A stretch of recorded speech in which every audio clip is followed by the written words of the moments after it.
मुळामध्ये एक समजून घ्या की अहवाल किंवा ॲफिडेव्हिट हा 17 जूनला केलेला आहे. 17 जूनला तो आज तुमच्या नजरेसमोर आलेला आहे. आणि जो ॲफिडेव्हिट सरकारच्या वतीने SITच्या वतीने कोर्टामध्ये गेलेला आहे त्याबद्दल नेमकं कोर्टाने काल काय ऑब्झर्वेशन दिले त्याबद्दल थोडी तुम्ही माहिती घ्यावी. तुमचे कोर्टचे बीटचे रिपोर्टर असतात त्यांच्याकडून थोडी माहिती आपण लोकांनी घ्यावी. शेवटी हा विषय फक्त नितेश राणे पुरता नाही, दिशा सालियांच्या स्वतःच्या वडिलांनी पण आरोप केलेले आहेत. आणि जो ॲफिडेव्हिट काल जो दाखल झाला 17 जूनला त्याच्या विरोधात तिच्या वडिलांनी पण एक दुसरा ॲफिडेव्हिट केलेला आहे त्याला चॅलेंज करण्याचा. म्हणून हा कोर्टात मध्ये चालू असलेला मॅटर आहे. कोर्टामध्ये त्याबद्दल किती भाष्य करू शकतो ह्याच्याबद्दल प्रश्नचिन्ह आहे. आणि मुळामध्ये हा फक्त नितेश राणेचा विषय नाही, राजकीय आरोपाचा विषय नाही. मग दिशा सालियांचे वडील ज्यांनी स्वतःची मुलगी गमावली ते पण काय राजकीय आरोप करणार आहेत का? ते पण कोणाचं नाव मुद्दामून घेणार आहेत का? ते स्वतःच्या त्यांनी जे ॲफिडेव्हिट जे त्यांनी कोर्टामध्ये केलं त्याच्यामध्ये त्यांनी आदित्य ठाकरे, डिनो मोरिया सगळ्यांची नावं दिशा सालियांच्या वडिलांनी घेतलेली आहे. एक लक्षात घ्या. आणि म्हणून मी एवढंच सांगेन की पिक्चर अभी बाकी आहे, पूर्ण पिक्चर अजून संपलेला नाही. 16 तारीख दिलेली आहे. पुढच्या तारखेनुसार त्या तारखेवर काय होतं ह्या दिशा सालियांच्या केस संदर्भात आपण बघू, काय हरकत नाही. राज्य सरकार आणि आत्ताचे पोलीस आत्ताच्या त्यांना शेवटी काय जे नजरेसमोर दिसलं असेल तेव्हा त्यांनी योग्य पद्धतीने अहवाल दिला.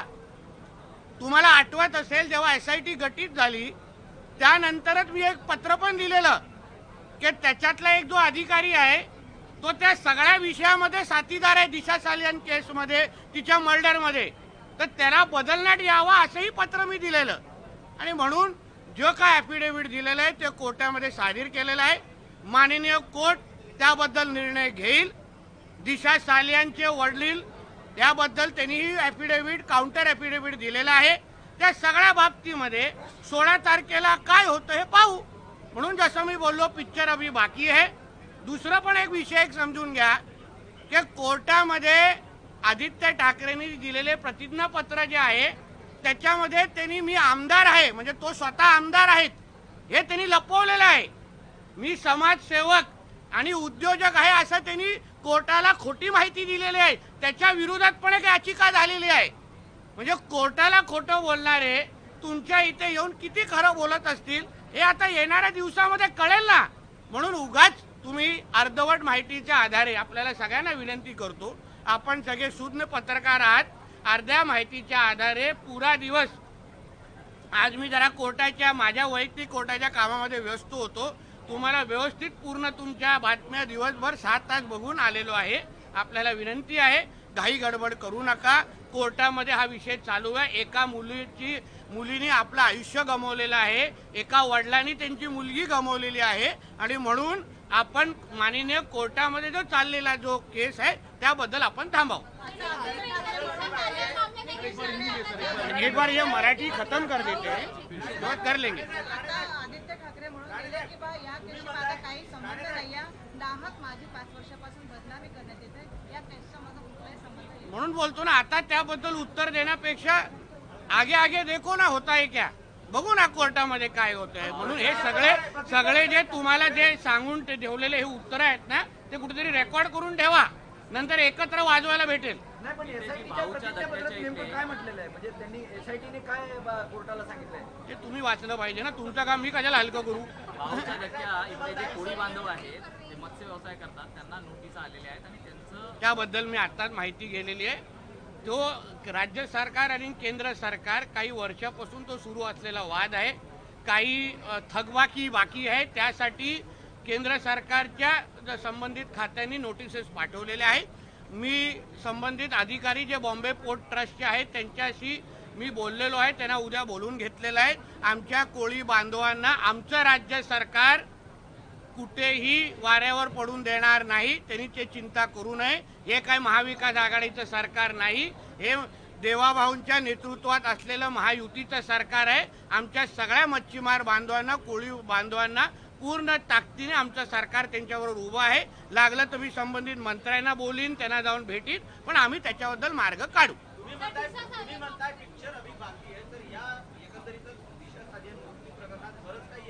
हो, नक्की बाकी आहे. त्याचा तो अर्थ होतो, कारण का अजून पण वडिलांनी जे काही प्रतिज्ञापत्र कोर्टात केलेलं आहे, जी केस कोर्टात चालवली आहेत, जे आरोप कोर्टात झालेले आहेत, जिथे आदित्य ठाकरेंनी खोटी प्रतिज्ञापत्र दिलेलं आहे, जेणेकरून ती केस आमदार खासदारांच्या कोर्टामध्ये चालू नये. या सगळे विषय आता येणाऱ्या दिवसामध्ये येतील ना. काही घाई करू नका, आम्ही बिलकुल घाईमध्ये नाही. त्या आमच्या दिशा सालिया नामक बहिणीला निश्चित न्याय भेटणार आणि असलेले हे सगळे खुनी जेलमध्ये जाणार. मीरा रोड मध्ये अमराठी हाँ बोला.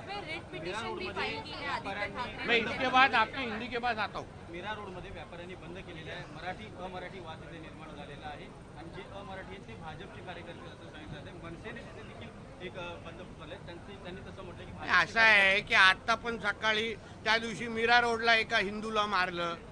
नंतर आता पण मी कुठला तरी ते माजी खासदार राजन विचारेंचा एक व्हिडिओ पाहिला, तिथे पण एका हिंदूला मारलेला आहे. एवढा ढोंगणात ताकद आहे ना, जाऊन मोहम्मद अली रोड आणि नल बाजार, भेंडी बाजार मध्ये एका कोणाला तरी दाढी आणि गोल टोपीवाल्याला कानफडीत फडवा ना. ढोंगणात ताकद आहे ना तुमच्या. ते काय मराठी, शुद्ध मराठी बोलतात की काय?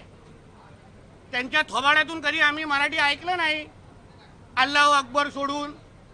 मग तिथे काय नाही त्यांचे थोबाड फोडायची हिंमत करत, तिथे काय नाही एका फेरीवाल्याला पकडत. आमच्या कुठल्याही हिंदूला अशा पद्धतीने कोण मारत असेल तर आमचं सरकार नक्की कारवाई करणार. हे हिंदूंनी बसवलेलं सरकार आहे, हिंदुत्वादी विचाराचं सरकार आहे. म्हणून असे कोण काय करत असतील त्याला मी गाडी देतो ना, जा ना आता नळ बाजारला जाऊन उभा राहा. तो काय तिकडले असलेले फेरीवाले जे मटण विक्रेत ते काय मराठीमध्ये बोलतात, तिथे आपली हिंमत दाखवायची नाही. सगळी छाती ताण करून की आमच्या घरी हिंदूंना दाखवायची. तिथे सांग मराठी में बोलो, मग कुठून आजान काढतील दिसेल. मग हिंमत दाखवायची, आम्ही तिथे बोलण्याची हिंमत ठेवतो. आणि बाळासाहेब ठाकरेंच्या विचारात चालणारे शिवसैनिक आहे ना, हे नालबाजारमध्ये जाऊन कान फडवतील आणि त्या लोकांना तोंडाने मराठी काढतील. गरीब हिंदूंना मारणार नाही. म्हणून अशा पद्धतीचे प्रकार वारंवार अगर आमच्या हिंदूंवर होत असतील ना, तर आमचं पण सरकार तिसरं डोळं उघडेल, हे तरी लक्षात ठेवावं.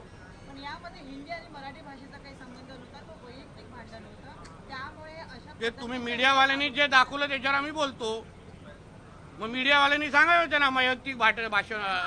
ठाकरे ने बोला है वैयक्तिक झगड़ा हुआ है, जबकि जो है उत्तर भारतीय को मारा गया है वहाँ पर. मारा ही गया है ना, एक हिंदू को मारा गया है ना, एक हिंदू को मारा गया है. तो मुझे बोलना है कि इतनी हिम्मत जाके नल बाजार और मोहम्मद अली रोड में दिखाओ ना. वो जो दाढ़ी वाले और गोल टोपी वाले क्या मराठी में बात करते क्या? शुद्ध मराठी में बात करते क्या? उधर जाने की, उनको कान के नीचे बजाने की हिम्मत नहीं है. जावेद अख्तर क्या मराठी में बात करता है क्या? आमिर खान क्या मराठी में गाता है क्या? उधर उसके मुंह से मराठी निकालने की हिम्मत नहीं है.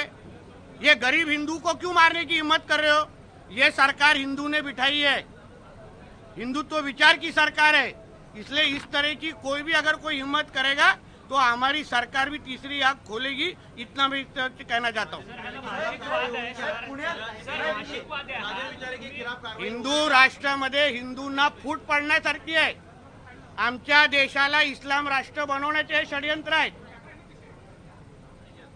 अहो, आमच्या हिंदूंची जनसंख्या मुंबईमध्ये कमी करण्याचे प्रयत्न होत आहेत. लव जिहाद, लँड जिहाद आणि ह्या सगळे नाटकं करून हिंदूंचं पलायन कसं होईल, हे सगळे प्रयत्न, त्याच्यामध्ये हिंदूंनाच मारण्याचे कार्यक्रम होत आहेत. मालवणीमध्ये जावा ना, ते काय सगळे एकदम शुद्ध मराठी बोलतात की काय? तिथे का नाही जाऊन मारत एक पण? हे जे कोण छाती ताणून बोलतायत ते.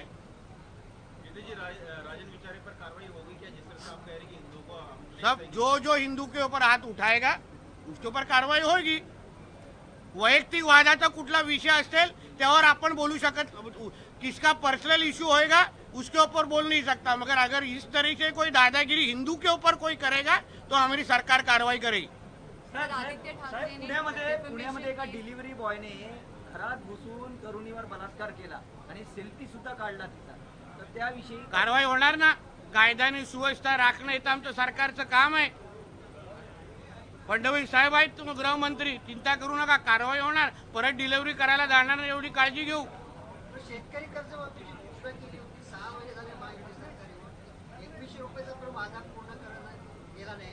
सरकार 2100 रुपये कुठला वादा पूर्ण केला? महिला 2100 रुपये आमचे हप्ते सुरू आहेत, आम्हाला जेव्हा द्यायचे तेव्हा देऊ, तुला विचारून देणार नाही। आणि जे बांध्यावर उभं राहून आम्ही एवढे हजार तेवढे हजार ह्याच्या अगोदर तो आलेला ना, त्याला का नाही विचारलं? त्याच्यात वडील मुख्यमंत्री होता ना, का नाही विचारलं? बांध्यावर जाऊन तुझ्या वडिलांनी सांगितलं काय एवढे एवढे हजार देऊ, आता काय झालं? म्याव झालं। आमचं सरकार सगळ्या लोकांना समाधान करा, चिंता करू नका।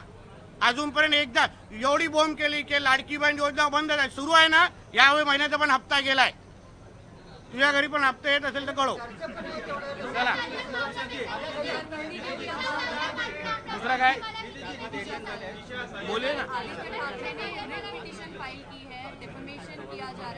अच्छी बात है। देखिए हर एक को अपनी जो उन्होंने अगर डेफेमेशन फाइल, अच्छी बात है, वो कोर्ट में उसका जवाब मिलेगा ना उनको। हमारे उस दूसरी तरफ भी बात होएगा ना, जो एलिगेशन हम लोग ने किया, मैंने नहीं किया, वो मैंने तो किया है, उसके अभी पिताजी ने किया है। अभी उसके पिताजी भी राजनीतिक है, उनको क्या एमएलए एमपी बनना है क्या? तो आखिर उसके एक लड़की के पिताजी ने को अगर लगता रहेगा कि उसके लड़की का खून और बलात्कार आदित्य ठाकरे और डिनो मौर्य ने किया है, तो उसका कॉग्निजेंस कोर्ट लेगा और सही से जजमेंट दे देगा, तो करने दीजिए डेफेमेशन केस, कुछ प्रॉब्लम नहीं है। कुठलाही खुनीला विचारा तू खून केला इसका, किसी भी खूनी को पूछो कि तुमने खून किया, वो हाँ बोलेगा? ऐसा एक तो खूनी बताओ भाई, भेटाव ना जरा मला, तो त्याच्या तोंडातून नाही निकलेगा ना। आवाजच तसं होत चाललंय।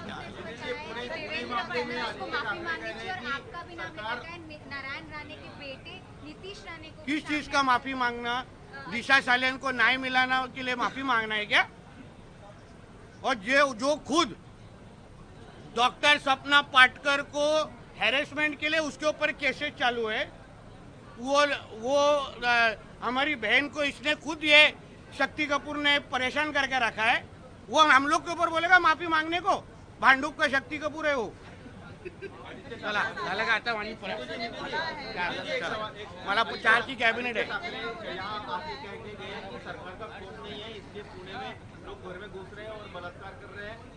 सरकार का खौफ क्या है ना, वह कहीं आने वाले महीने में समझेगा, जब भी दिशा सालियान का जजमेंट आएगा तो भी समझेगा कैसे करजत के फार्म हाउस में भाग के जाता है।